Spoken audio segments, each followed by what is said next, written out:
Quentin Dupieux est certainement le genre de personne qui, à la question « Qu'est-ce que l'audace ?», réponde « Bah, je sais pas, je m'en fous ». D'abord réalisateur de clips grâce à sa passion conjointe pour le cinéma et la musique, qu'il composait d'abord pour ses courts-métrages, Dupieux évolue dans une branche du cinéma assez indéfinissable. Et il vaut mieux s'arrêter là avant de sortir des banalités comme absurde, inclassable, lunaire, dinguerie. Ouais, j'ai cherché Dupieux en rock sur Google juste pour en trouver. Loin d'être un réalisateur très populaire, souvent découvert sur le tard et critiqué pour sa période française, il réalise des scores honnêtes en France, sûrement grâce à un public restreint, mais assidu, et surtout grâce à des castings plus remplis et plus classieux que n'importe quel buffet dans le 8ème. Reste-t-il qu'il est peut-être un des Français à vendre le plus mal ses films actuellement, mais on y reviendra. Enfin, il faut peut-être évacuer immédiatement la question de la technique. La plupart du temps, posé sur un trépied fixe, voire accroché à un véhicule quand il s'est vraiment chauffé, la caméra de Dupieux ne s'excite jamais vraiment et se contente de pivoter ou de zoomer sur ses sujets. Que ce soit dans la quête d'un style caustique, d'une prédominance du montage de l'aveu de Dupieux ou d'une économie de moyens, ce n'est certainement pas chez lui qu'on trouvera des mouvements de caméra très poussés, même s'il se développe un peu plus dans la fin de sa carrière. Je suis sûr qu'une main me suffit pour compter tous les travelling de sa carrière. Trêve de moquerie, commençons tout de suite avec... Non-film suit Kavinsky, oui ce Kavinsky, au travers d'un tournage sacrément... Tournage comme tournage. Comme tous les premiers films, certains trouveront toujours qu'il annonce la carrière, ou au moins le style à venir de Dupieux, mais si c'est pour dire des trucs pareils, la reconversion en hôtesse de caisse Casino Max sonne comme une proposition raisonnable. Le film se trouve plutôt dans la continuité de son travail musical, niche et répétitif, voire un peu tête baissée dans son délire. Si Non-Film doit prédire quelque chose dans la carrière de Dupieux, c'est certainement son péché mignon pour les paysages désertiques et arides qui habitent sa filmographie. Même quand il s'autorise des vacances, c'est dans d'autres coins paumés, alors... Pour le petit cours de géo, ça c'est l'Espagne, ça c'est la Californie, et ça c'est la Provence. Après de là à dire que les Yvelines c'est un désert, y a certainement qu'un pas que les locaux me feront regretter d'avoir posé. Dans un autre registre, je ne trouve pas non plus très pertinent de dire que c'est le point de départ du style de Dupieux sous prétexte que le film est méta. Dans nos films, il est vrai qu'il est presque impossible de discerner les moments où on n'assiste pas au tournage d'un film, puisque même ce qui est censé appartenir aux coulisses est scripté, ou filmé, ou que sais-je encore. C'est certainement ici plutôt radical qu'annonciateur, parce que Dupieux n'ira plus jamais aussi loin sur ce thème dans le reste de sa carrière. Si on considère que Dupieux est un petit animal parasite qui s'infiltre dans des genres très codifiés pour y foutre le bordel, ce que je trouve plus juste, Non-Film est en soi la genèse de ce concept en faisant exploser le premier genre qui soit, le tournage en lui-même, voire le making-of. Mais déjà que les gens de passage sont pas très bien vus sur les plateaux, s'ils filmaient les acteurs comme ça, j'imagine pas les coups de boule. Chose qui est rare chez Dupieux, Non-Film porte une fine couche de sous-texte sur l'impossibilité à réaliser de bons films dans une atmosphère d'égocentrisme sur un plateau. L'effondrement de ce tournage semble prendre sa source dans l'instauration d'une tyrannie du plateau, incarnée par Sébastien Tellier, pardon 144, dès lors qu'il quitte son simple rôle d'acteur pour multiplier les casquettes, scénariste, réalisateur et le tutti quanti. Je parle bien de choses rares pour évoquer le sous-texte chez Dupieux, parce que vu comment il se marre dès qu'un journaliste essaye de lui tirer les verres du nez, ce n'est visiblement pas la meilleure des approches. On peut trouver du sens chez Dupieux, mais ce n'est pas toujours très clair. Donc, il faut le noter quand c'est notable, et accepter l'absence de sens quand elle se présente, plutôt que de vouloir la combler à tout prix. Faisons semblant que Non-Film 2 n'a jamais existé, et passons à Steak. 6 ans plus tard, Dupieux fait enchaîner son film le moins narratif à son film le plus narratif. Emprisonné par accident, Éric Judor sort traumatisé de prison et voit que son ancien ami, Ramsey, a changé du tout au tout, le film reposant ainsi sur les chauds froids de leur amitié. Situation initiale, caractérisation, péripéties, trajectoire de personnage, archétype, engueulade sortie de Julien en 12 chapitres, résolution, archétype, bref, toute l'expérimentation d'un non-film est vite passée à la trappe. Par un hasard du destin, le film de Dupieux le plus classique et banal de tous, putain il a fait un travelling quoi, est étonnamment un four retentissant attribué à une mauvaise promotion du film que le public prenait pour une comédie populaire portée par le duo bankable du moment, Eric et Ramsey. On y va. On y va. On y va tout à l'heure. Taisez-vous maintenant. Maintenant, c'est toi. Taisez-vous. Tais-toi, toi. Ah. Taisez-vous. Non, tais-toi. Taisez-vous. Pourquoi ?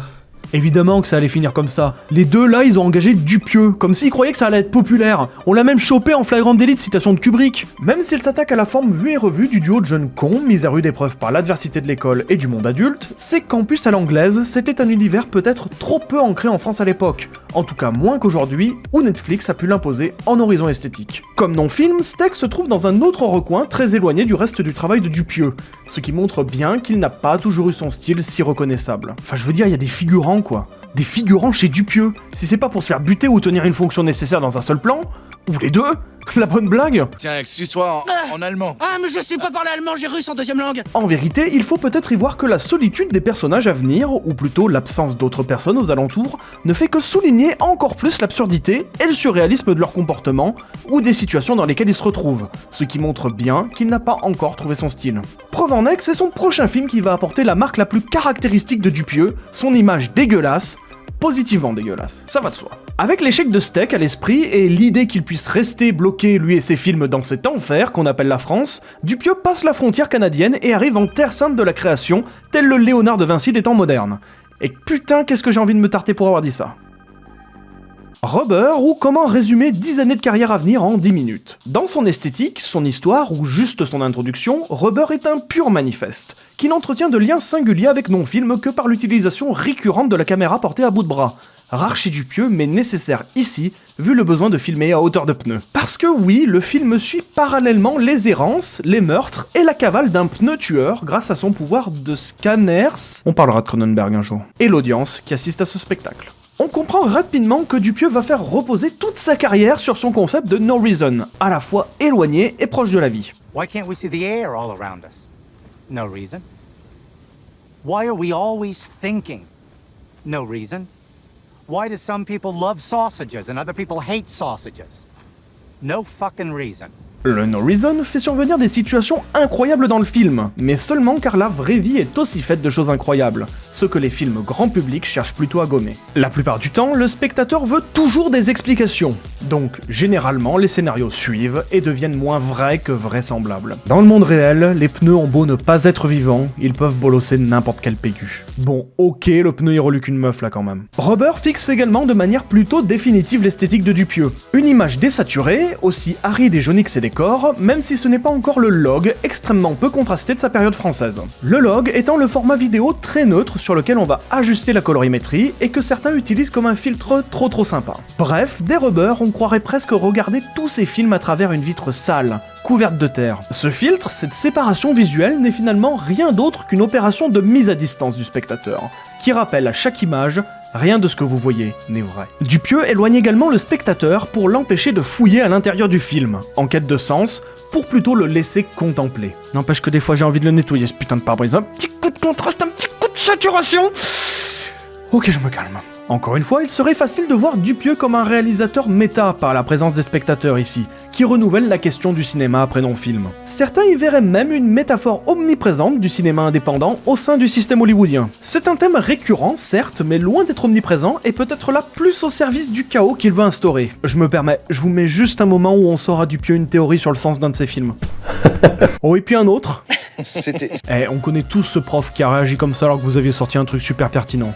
Pensez-y. Bref, on refera un point là-dessus en parlant du nain. Rubber n'est pas un film très original dans sa structure. Il relève de la cavale de criminels à l'américaine avec ses étapes clés. Les grands paysages, le motel, la jolie fille, le gosse qui tombe là par hasard, le piège pour choper le pas gentil. Dupieux y ajoute en plus la juste quantité d'effets pratiques, voyants et ridicules, qui achèvent de créer cet univers de clichés très ancré dans notre imaginaire. Mais parmi cet amas de situations éculées, toute la puissance du film repose sur un seul tour de force. Le criminel est un pneu. Et rien qu'avec ça, toutes les situations deviennent brusquement teintées d'originalité et de chaos. Et je ne pense pas très utile d'expliquer pourquoi un pneu avec une personnalité, c'est pas tous les jours qu'on voit ça. Quoiqu'à Roubaix, on sait pas. Cependant, il manque encore quelque chose à Dupieux. Un simple concept pour obtenir le style qu'il va poursuivre durant ses 8 prochains films. Avec un film au nom évocateur, qui nous rappelle que Dupieux c'est avant tout des films où quelque chose ne va pas, genre du tout, il termine son manifeste avec le deuxième et dernier concept phare de sa filmographie, l'effusion d'action. En plus de pervertir des imaginaires identifiés et codifiés, les films de Dupieux vont petit à petit se mettre à craquer, comme quand j'essaye d'enfiler des vêtements vieux de plusieurs années juste après les fêtes. L'effusion chez Dupieux, c'est une abondance d'intrigues et ou de trajectoires de personnages dans tous les sens. Rien que dans Wrong, on suit un chômeur qui a perdu son chien et emploie un détective privé pour le retrouver, une secte qui essaye d'entrer en contact avec lui, son voisin qui part en voyage vers nulle part, son jardinier qui arrive pas à planter un putain d'arbre, et une employée de la pizzeria qui passe à peu près dans toutes les intrigues, et encore ça c'est pas son film le plus bordélique. En plus d'une abondance d'intrigues et sur un plan plus qualitatif, personnel et arbitraire et pas objectif, et je pense qu'on a compris que je prends des pincettes, Dupieux tartine l'écran avec un débit d'images marquantes et bien trouvées qui font rester le film en tête pendant un bout de temps. Is there a problem? Yeah, he's dead. What? How? Cardiac arrest. Probably just overexerted himself or something. His muscles were all contracted. I don't know, maybe he lifted a tree or something like that. Yeah, he carried a small palm tree about 10 minutes ago. Oh, well, there you go. That's probably what did it. Holy shit. Le film est tourné en banlieue de Los Angeles, vit autour du No Reason, montre des tons majoritairement jaunes à très secs. Dupieux a enfin trouvé sa forme reine, on peut passer à la suite. Wrong Cops est un film avec Marilyn Manson. Film suivant. Non, je déconne pas. Le film a beau respecter les deux concepts essentiels de Dupieux, le No Reason et les fusions, puisque le film suit le quotidien de différents policiers d'un commissariat, il reste que le tout est plutôt inefficace. Le principe absurde sur lequel se base le film a tout d'un présupposé à la Dupieux. Des gardiens de la paix, qui gardent rien, et surtout pas la paix, dans un procédé d'inversion des valeurs dont l'originalité mériterait une petite étude. Parce que le No Reason laisse plutôt place à des personnages compréhensibles dans leurs bêtises et leurs angoisses, avec pour chacun des comportements de gosses en bas âge dans leur cours de récré. Si on omet le fait qu'une part grandissante de la population pense que les flics se comportent comme ça en vrai, parce qu'il n'y a rien de plus apaisant que de lire que des parodies ne sont plus des parodies parce qu'elles montrent la réalité, chapeau, c'est vrai qu'on est beaucoup moins perdu que dans d'autres situations que Dupieux a pu mettre en scène, et il y a de quoi penser que le tout manque d'un grain de folie et des idées percutantes qu'on avait dans le film précédent. Cependant, c'est peut-être le seul film de Dupieux qui aborde à plusieurs reprises le sujet de prédilection de son réalisateur, la musique. Mais à des moments, honnêtement, ça a plus des airs de je n'oublie pas mon passé qu'autre chose. Comment aborder réalité? C'est vrai qu'après Wrong Cops, c'est comme passer du club sandwich au buffet à volonté. Mais puisqu'il faut commencer quelque part, je dirais simplement... Kubrick mes couilles.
Au poste signe le retour de Dupieux en France après 4 ans d'inactivité. Réalité qu'il a tourné en partie en français avec Vincent Lambert, Élodie Boucher et Alain Chabat, l'a fait se rappeler que la langue de Molière c'est quand même pas mal, voire mieux pour écrire. Non seulement il fait un comeback de rockstar, je me mets à la place des fans du monsieur, t'attends 4 ans que le mec revienne et la première image du film c'est ça. Mais en plus, Dupieux va carrément réaliser et sortir un film par an jusqu'à aujourd'hui, sachant que Mandibule devait sortir au moment où est retombée la fermeture des salles durant le Covid en 2020, et a pris la place d'Incroyable Maigret qui est donc sorti en 2022. Le film suit l'interrogatoire du témoin d'un meurtre avant d'être considéré sans aucune raison comme suspect, le poussant ainsi à essayer par tous les moyens de s'innocenter face à un inspecteur un peu trop sûr de lui. L'effusion narrative de ce film n'est pas particulièrement notoire et s'articule surtout autour du témoignage que Grégoire Ludig va répéter encore, et encore, et encore, et encore pour essayer de s'innocenter. En soi, la période française de Dupieux est peut-être aussi habitée par ces dialogues et ces intrigues qui bottent en touche, qui se répètent, qui s'éternisent, et qui enragent certainement le public plus habitué à la virtuosité d'un réalité ou d'un wrong. C'est-à-dire les bébés cadom. Le No Reason se place également en retrait et se trouve plus dans le comportement des personnages et leur apparence. Ça a changé Monsieur Fraisse depuis Ondar quand même, que dans des situations qui prennent des directions très inattendues. Le film s'inscrit dans un vaste contre-pied de la période américaine de Dupieux, puisqu'il présente un huis clos dont on sort quelquefois pour un flashback, un environnement très urbain, beaucoup plus ancré dans un centre-ville que les banlieues désertes de Los Angeles, et un monde froid malgré le filtre visuel RAW qui caractérise sa période française, dans la continuité toutefois de l'image jaunie de ses précédents films. Monde froid très aseptisé dans ce film par ailleurs, en restant dans un intérieur très clinique et sec, celui du siège du Parti communiste à Paris, avec des lumières jaunes, orangées et rougeâtres durant tout le film. Par l'espace exigu, il s'inscrit dans une certaine théâtralité, clin d'œil pour ceux qui ont vu le film, théâtralité qui explique certainement la faible présence du No Reason et de l'effusion, au profit du quiproquo comique amené très loin, on est quand même chez Dupieux. Ne me demandez pas pourquoi il ouvre le son. Je pouvais sauter par la fenêtre, mais au final j'ai regardé une émission à la télé à la place. Ça m'a dégoûté du suicide un peu, maintenant j'ai envie d'être vivant. En tout cas, cette tangente qui représente le début de la fin pour beaucoup de petits bébés en manque du biberon de moment qui vont de plus en plus renier cette période française, bref, cette tangente présage à quel point ce retour en France va appeler un renouvellement perpétuel de la forme, où aucun film ne va se ressembler, même si Dupieux garde évidemment ses manières d'écrire et son style visuel. Au poste détourne le thriller policier, le d'un un certain western un peu autoriste, Mandibule le buddy movie, incroyable mais vrai la vanité tragique, et évidemment Fumer fait tousser le super sentai. Bref, il semble, encore plus clairement qu'avec sa période américaine, que Dupieux va s'approprier des genres et les tordre grâce à ses concepts, mais plus subtilement amenés. Poursuivons. Le Dain se trouve en effet à la croisée de plusieurs genres, peut-être les plus codifiés qui soient, le western et quasiment le slasher, en faisant de Dujardin un tueur en série qui refuse l'existence de vêtements qui ne sont pas faits en daim, et d'Adèle Haenel sa complice. Évidemment, pour ne pas directement lui dire « Bonjour, ça ne me dérange pas de me filmer érotiquement en tenue moulante et de tuer des gens afin de faire régner sur l'humanité entière l'autocratie du Dain », Dujardin trouve l'excuse d'un tournage amateur dont Adèle Haenel souhaite devenir la monteuse. Arrive donc la question du cinéma chez Dupieux. Parmi ces 11 films sortis à l'heure actuelle, entre 4 et 6 abordent le sujet de manière plus ou moins frontale. Non-film, Rubber, Réalité et Le Dain, voire Au poste et Fumer fait tousser si on compte les discussions sur la scène et la fiction. Loin de renier la possibilité d'un sens au fond de chacun de ces films, Dupieux assume plutôt volonté une démarche lynchienne, mais évidemment ça il le dit que chez In the Prison, un enfoiré. D'ailleurs si on se penche sur la valeur narrative du cinéma dans Le Dain, ce n'est que l'excuse qui débarque dans l'esprit de Dujardin pour expliquer pourquoi il a une caméra, qu'il utilise pour se filmer dans sa tenue en daim, le coquin. Qu'est-ce qui vous fait penser que je fais du porno? Bah, t'as pas l'air d'être dans le vrai cinéma, quoi. Bah si, je suis dans le vrai cinéma. Tu m'as regardé, là? T'as vu le style de malade? Bref, le cinéma comme sujet chez Dupieux, c'est un prétexte. Un prétexte, encore une fois, pour tordre des genres et des imaginaires, plutôt que pour les questionner. La caméra de Dupieux reçoit les situations telles qu'elles apparaissent, sans chercher à se positionner ou à se placer précisément pour bien cadrer consciemment l'action. En restant aussi fixe, et donc inactive dans le cadre, elle nous fait contempler et ressentir des rencontres, des césures, des trajectoires, plus qu'elle ne nous dirige. Le mouvement et le cadre au cinéma, c'est au fond une dictature du sens, un choix arbitraire du réalisateur, avec très souvent un objectif derrière cette décision. Dupieux est quand même bien plus passif avec son cadre, qui le plus souvent balaye des espaces ou reste fixe. Et honnêtement, si l'idée lui venait de poser sa caméra sur une table et de partir se prendre un café pendant que les acteurs jouent, ça le dérangerait même pas à mon avis. Encore une fois, l'effusion et le No Reason se retrouvent plutôt dans l'interaction et le comportement de personnages, dont certains débarquent de nulle part avec une importance capitale, mais n'apparaissent qu'au cours de 2 scènes. Le désert de Dupieux s'installe pour une fois dans une montagne isolée des Pyrénées, ce qui n'est encore jamais arrivé, et il profite de ce néant, glauque et impressionnant, pour faire ressortir la folie de ses personnages, toutefois teintés d'inquiétude. Ah, il me fait pas rire là Dujardin, hein. Il a plutôt l'air du genre à cramer les antennes 5G. Hein. Mais bon, sans vouloir essentialiser Dupieux à l'effusion ou au No Reason, au moins dans ce film il reste encore un peu de substance. Mandibule est un cas d'école. Il nous permet d'observer simplement ce qu'il se passe si les concepts de Dupieux disparaissent complètement. Une fois le No Reason et les fusions partis en RTT au fond d'une poubelle, le tout devient impeccablement fade. Le film s'intéresse à 2 personnages qui, sur le chemin d'une autre mission plus gangster, trouvent une mouche géante. Ils vont à la fois devoir s'en occuper pour l'apprivoiser et la cacher quand d'autres personnages se présenteront à eux. Si on enlève la mouche, qui est en vérité totalement secondaire pour moi et de l'aveu de Dupieux, tous les personnages du film ont leur raison. Pourquoi apprivoiser la mouche? Parce que le fric. Pourquoi le personnage interprété par Indier reconnaît machin? Parce qu'il ressemble à un ami d'enfance. Pourquoi ce qui aurait pu être le meilleur personnage de tout l'univers de Dupieux gueule comme un prof de techno? Parce qu'accident de ski. Ce soir, j'ai préparé des paupiètes de dinde. Tout est expliqué et tout fait sens. Bref, Dupieux fait du grand public. Oh là là, ce n'est pas possible. Encore une fois de son aveu. Dupieux souhaite détourner le buddy movie. Très bien, le Palma Show semble être un choix très logique en plus, mais c'est un genre déjà bien calibré pour la comédie qui est de ce fait rendu encore plus lourd, avec 2 compas très intéressants, voire énervants. Bah, vous avez dit aujourd'hui en plonge, wesh. Elle est où la piscine? C'est-à-dire que là, c'est drôle 2 secondes, mais au bout d'1 heure et demie, ça te pète le crâne, hein. Des explications partout et une mouche géante qui n'intéresse pas son réalisateur. Même avec cette démarche à contre-courant, on se retrouve dans un buddy movie simple, classique, qui n'est investi d'absolument aucune des folies qu'on peut voir dans les films de Dupieux. Eh, vous savez quoi, je vais laisser quelqu'un de plus compétent que moi en parler. Hein. L'autre moment où ils la rejoignent dans la chambre et qu'ils vont découvrir que le chien a été dévoré, c'est un moment où j'ai compris, à contrario, que j'aimais pas tant que ça ce film. Pourquoi ? Parce que j'aime bien ce moment. C'est le premier moment où vraiment je suis tenu par quelque chose. Je l'ai un peu ressenti en salle, mais c'était quand même assez tangible comme je l'ai vu. Il y avait du monde parce que voilà, reprise, post-confinement.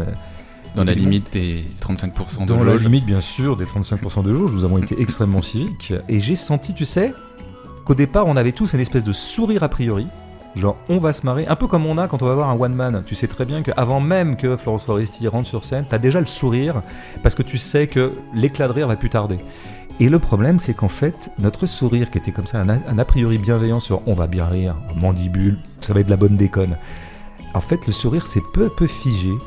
Il est devenu une pure attente du moment où enfin ça allait commencer à nous faire rire. Même si je ne suis pas entièrement d'accord avec sa vision fainéante de Dupieux, l'effet est le même. Sans le No Reason, sans les fusions, sans la magie de Dupieux, ça ne ressemble malheureusement plus à grand chose. Mais bon, la musique est composée par Métronomie, donc on la met quand même en boucle sous la douche, dans la voiture et à l'enterrement de tonton, au suivant. Beaucoup de critiques voient un aspect très nihiliste dans les films de Dupieux, et ce sont les mêmes qui disent que Incroyable mais vrai est celui qui en parle le moins. Ce qu'on peut lire comme connerie, ça serait comme dire que le film est une comédie. Moi, ce qui m'intéresse, c'est avant tout de créer des comédies un peu originales. Moi, ce qui m'intéresse, c'est d'entendre des gens rire, donc... Incroyable mais vrai, donc, est une tragédie dans ce qu'elle a de plus implacable, car le méchant du film, s'il fallait en trouver un, c'est le temps, ou au moins le rapport de l'humain au temps. Le film suit la déliquescence de deux couples construits en miroir, et ainsi la trajectoire des 4 personnages qui les composent, rendant encore une fois l'élément fantastique, le secret de la maison qu'ils achètent au début du film, assez secondaire, mais bien plus utile que cette putain de mouche. Ces deux couples semblent tous les deux dysfonctionnels pour des différends entre les partenaires, à cause de leur comportement, de leur idéologie ou de leur vision du couple. Mais en réalité, ils ont bel et bien les mêmes problèmes. Les deux couples associent un personnage vivant éperdument dans le présent, l'un dans l'indifférence du quotidien, l'autre dans l'affection des choses simples, avec un autre personnage dans le déni du temps qui passe, notamment pour des questions physiques plus que psychologiques, c'est-à-dire la libido qui baisse pour l'un et la beauté qui s'enfuit pour l'autre. C'est peut-être l'ensemble de personnages que Dupieux a le plus brillamment écrit de sa carrière. Je pense aussi un peu que Dupieux a vraiment des problèmes avec son couple, parce que le nombre de plans sur le cul de Léa Drucker, sans compter que dans ce film, elle est quand même plus Toni Collette qu'Amanda Seyfried, hein. T'es vraiment un dégénéré, Quentin. Une première chez Dupieux, dont certains critiqueront l'aspect presque clipesque, parce qu'ils n'ont rien d'autre à faire de leur vie que de regarder l'intégrale des films de Bellatar en binge-watch, le film se termine quasiment avec 10 minutes de montage sans aucune parole, avec pour fond l'album de remix de Bach d'Andreas Bauermann, alias John Santo, sorti en 1976. En montrant les effets du temps qui passe, sur les gens et sur les couples, et avec les mouvements d'appareil et la musique, l'effet d'avance rapide est tellement virtuose que j'ai dû changer de caleçon après la séance, et que Dupieux n'aura jamais de meilleur exemple pour illustrer son idée que le montage est la chose la plus importante dans un film. Étonnamment, s'il y a un personnage indéniablement drôle, c'est bel et bien Benoît Magimel. Le contre-emploi est parfait, un grand gaillard à la voix rauque qui chiale comme le gosse à côté de vous dans le train dès que sa masculinité est mise en péril. Je vous préviens, ça va vous coûter un max de pognon ce soir, hein. Vous allez entendre parler. Les autres personnages sont tout aussi justes dans ce qu'ils symbolisent. Bref, le tout est tellement bien huilé que le petit côté vanité cynique, qui balance une musique toute mignonne sur la mort et la dégénérescence de l'être humain, passe mieux ici que dans la moitié de la production indépendante américaine actuelle. Me remerciez pas pour la merde que j'ai posée sur leur paillasson. Fumer fait tousser réussit le pari de Dupieux le plus fou, faire le downer le plus drôle qui soit. Un downer, c'est un film qui, à la manière justement d'Incroyable mais vrai, rappelle que la vie est courte et fragile et que vous allez tous crever. Bon appétit. Sans vouloir faire une pub exacerbée pour le film, qui doit bientôt sortir en salle si je monte cette vidéo correctement, et même si je voulais vraiment le vendre, c'est peut-être, de mon point de vue, son travail le plus abouti dans son style et ses efforts depuis son retour en France. Et j'espère vraiment qu'il va ravir les pleurnichards de fond de berceau. Certainement parce qu'il a fait une dépression nerveuse durant le Covid et que sa femme lui a dit qu'elle voulait faire une pause, Dupieux ne va pas lâcher sa crise existentielle, entamée donc avec Incroyable mais vrai. Le film suit une équipe de super justiciers dont la cohésion vacille, et dont le chef, interprété par Alain Chabat, leur exige de faire une pause dans un lieu tranquille afin de renouer des liens. Durant ce séjour, tous les personnages vont non pas démontrer toutes les valeurs et leurs forces uniques qui les motivent à sauver le monde, comme n'importe quel Sentai ferait, mais vont tous à leur tour exprimer les peurs qui les secouent au plus profond d'eux-mêmes, au moyen d'une série de courtes histoires que chacun raconte autour du feu. Le film montre tellement comment les récits nous rassemblent qu'il fait même intervenir la faune et la flore. Chaque histoire donne lieu à une séquence du film, à tel point qu'au moins 3/4 du film se déroule dans une des histoires effrayantes racontées par un personnage. Sans tomber dans l'épouvante, bien sûr, le film n'a vraiment pas peur d'aller franchement dans l'horreur. Là où Dujardin découpait du touriste à grands coups de pale de ventilateur dans le Dain, c'est quand même un niveau au-dessus ici. Même dans Rubber ou dans Réalité, on n'a jamais vu autant de sang gicler. Le potentiel bémol, c'est qu'autant dans les histoires que dans le monde des super-héros du film, Dupieux ne peut pas s'empêcher de s'asseoir avec un paquet de popcorn et de se foutre de la gueule de ses personnages. En plus de la vitre salie comme quatrième mur, que j'ai évoqué de manière plutôt neutre, dans chaque scène ici, il est difficile de ne pas subir la distance moqueuse que met Dupieux entre nous et ses personnages, qu'ils soient bourreaux ou victimes. Soit on comprend pourquoi ils souffrent ou font souffrir, soit ils sont dépeints en débiles profonds et on peut sentir que leur souffrance est méritée, aussi horrible et surréaliste soit-elle. Cet effet peut nous laisser de la place pour rire, mais qu'on soit hilar ou non, il reste tout de même une certaine culpabilité à regarder souffrir sans rien faire. Tout ça pour essayer de justifier qu'à l'avant-première tout le monde rigolait et moi j'étais terrorisé. Cependant, en plus de ce premier traitement de la peur par le récit, et comme pour parachever toute l'écriture thématique de l'effroi que construit savamment le film, Dupieux finit par mettre en face de ses super-héros de pacotille une dernière épreuve, la peur la plus profonde de l'homme, celle de la mort. Et ce durant toutes les 20 dernières minutes du film. Ce qui se fait toujours dans cette position de moquerie. Autant le film retrouve l'abondance d'idées visuelles inédites dans le cinéma français grâce à une structure riche héritée du No Reason et de l'effusion narrative, autant terminer là-dessus c'est un petit pétard mouillé à la fin d'un procédé très mature. Mais honnêtement, vu le pavé que j'ai pu faire sur Fumer fait tousser et même son réalisateur, il serait bien idiot de croire que sa carrière est sur le déclin, même si une chape de plomb, plus mature, s'est abattue sur ces deux derniers films. Terminons sur une question importante. Tellement importante que Dupieux est lui-même incapable d'y répondre. Dupieux réalise-t-il des comédies? C'est une question complexe sur laquelle il faudrait poser le pour et le contre. La réponse est non. Il aura beau dire « je veux faire rire », la meilleure satisfaction c'est de faire rire, il ne faut pas croire Dupieux. Si on croyait Dupieux, il faudrait aussi croire qu'il a arrêté de cultiver le No Reason à son retour en France, alors que Le Dain et Fumer fait tousser existent, voire Mandibule pour le seul cas de la mouche. En fait, il faut surtout regarder la méthode employée par Dupieux dans sa période française et déjà perceptible dans sa période américaine. Dupieux se saisit de formes normées, codifiées dans le genre ou délimitées dans l'imaginaire, pour insuffler les deux concepts que je n'ai cessé de rabâcher dans cette vidéo. Comme beaucoup d'auteurs dits modernes, Dupieux prend un morceau d'ordre pour le mettre en bordel. Le chaos, dans ses structures classiques et éculées, fait exploser la narration et la logique, et peut aussi bien faire basculer le film dans le rire que dans la peur. L'absence d'enjeux narratifs graves, la simplicité des visuels et la légèreté de l'ambiance musicale portent à faire croire qu'on est là pour rire. Mais en vérité, Dupieux avoue rarement, au détour d'un non-baka c'est pas comme si je le pensais ou quoi que ce soit, qu'il veut avant tout faire vibrer ses spectateurs, en leur faisant traverser non seulement toutes les gammes de sentiments qu'offre le cinéma, mais aussi l'expérience d'une histoire libérée de toute contrainte esthétique, narrative et logique. Bref, des gens continuent à dire que le cinéma français est nul, mais Dupieux apparaîtra à 3h du matin dans leur chambre pour les faire exploser comme un pneu.